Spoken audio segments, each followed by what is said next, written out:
घमासान छिड़ा हुआ है। देखिए, क्यों? हमारे आपके लिए कानपुर कामपुर बने, कानपुर कामपुर बने, यहाँ के कारखाने चलें, उद्योग चलें। जो नाम कभी कानपुर का था, जो प्रतिष्ठा कानपुर की कभी थी, जो लाखों लाख लोगों को नौकरी रोजगार देता था और देश की प्रदेश की अर्थव्यवस्था में अपने आप को और अपना स्थान बनाता था। और आज भी जब सरकार के इतने वर्षों के बाद नजरअंदाज करने के बाद भी, सरकारों की बेरुखी के बाद भी, कानपुर अपने आप, कानपुर के उद्योगपति, कानपुर के कारोबारी अपनी मेहनत से और तमाम उलझनों के बाद उसके बावजूद भी कारोबार कर रहे हैं। इधर कानपुर ने कई बजट देखे होंगे, जैसे हर बजट ने भारतीय जनता पार्टी के ने मायूसी लाने का काम किया। एक बार फिर जो आखिरी बजट से पहले बजट था, उसने भी कानपुर को कुछ दिया नहीं। आज भी अखबारों में जो तस्वीर छप रही है, जो सबसे बड़ी खबर मैं मानता हूं, वो आपके पनकी के कारखाने की है।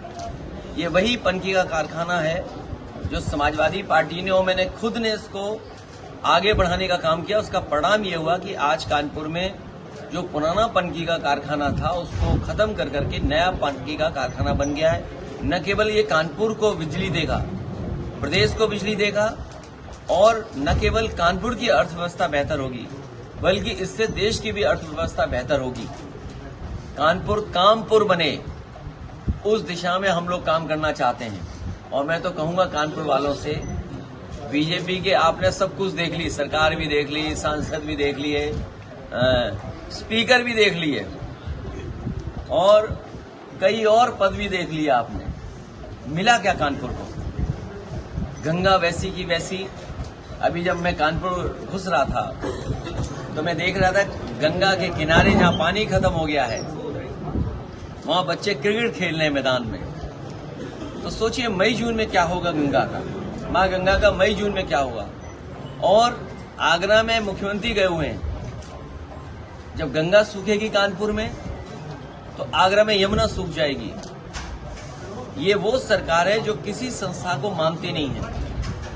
उत्तर प्रदेश पॉल्यूशन बोर्ड क्या कह रहा है, सेंट्रल पॉल्यूशन बोर्ड क्या कह रहा है, दोनों में झगड़ा है।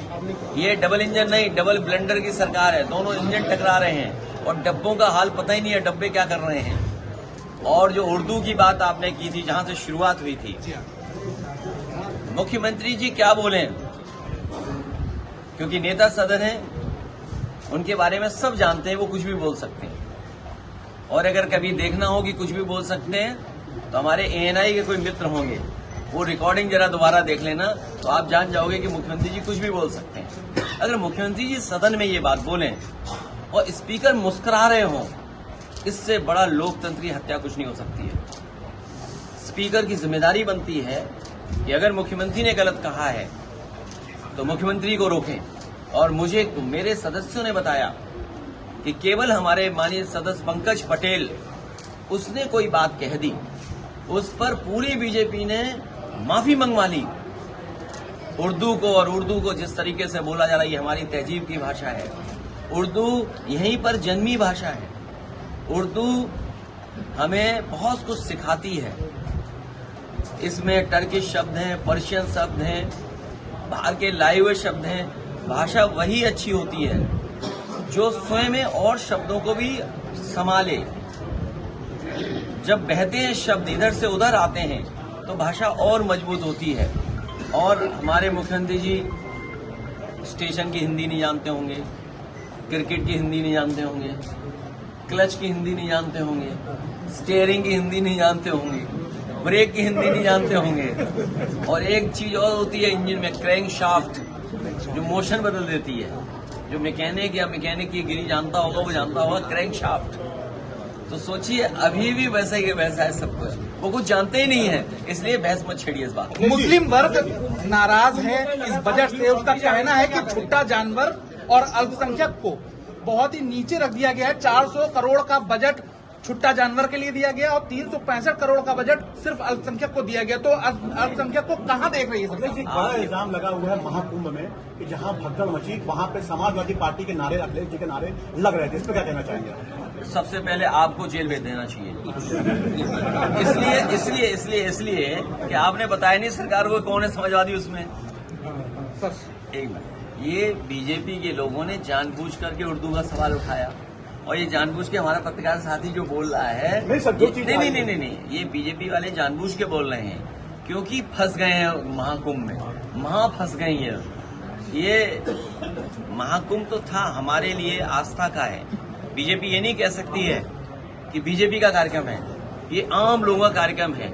और मैं तो आपकी बात से आगे बढ़ाता हुआ कहूंगा, पिछली बार भी मैंने कहा कि महाकुंभ का समय बढ़ा देना चाहिए।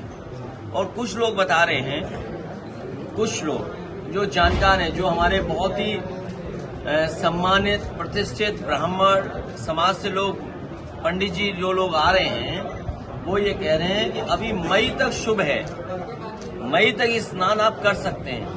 तो सरकार को सनातन धर्म, हिंदू धर्म और ये जो हमारी वैदिक परंपरा है जो सम्राट हर्षवर्धन ने शुरू की थी, इसको मई तक चलाएं, जिससे कि बहुत सारे लोग जो छूट गए हैं वो भी महाकुंभ में स्नान कर लें और पुण्य ले लें, दान भी कुछ कर लें, क्योंकि ये कभी कभी तो आता है। और अभी तो शायद 80 करोड़ लोग स्नान कर लिए हैं। मैं चाहता हूं कि कम से कम 100 करोड़ का रिकॉर्ड तो बन जाए। इसलिए मेरा आपके माध्यम से सरकार से अपील है कि महाकुंभ का